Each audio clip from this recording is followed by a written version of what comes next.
ბორჯომის ბიუჯეტის ხარჯვითი ნაწილი 8400 ლარით გაიზარდა.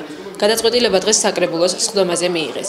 6200 ლარი ბორჯომის კულტურისა და ხელოვნების ცენტრის ბიუჯეტს დაემატება. 2200 ლარით კი მუნიციპალიტეტი ბორჯომში მცხოვრებ სოციალურად დაუცველ ოჯახს ეხმარება. ოჯახის ერთ-ერთი წევრი საზღვარგარეთ სამკურნალოდ მიემგზავრება ტრანსპორტირების ხარჯებს მუნიციპალიტეტი დაფარავს.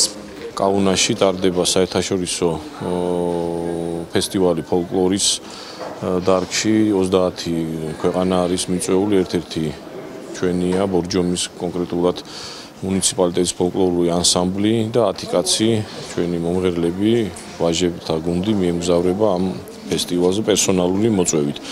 მეორე შესრულება შეეხება დაავადებული სოლოღაშვილის მდგომარეობას, მას მძიმე სენით არის დაავადებული და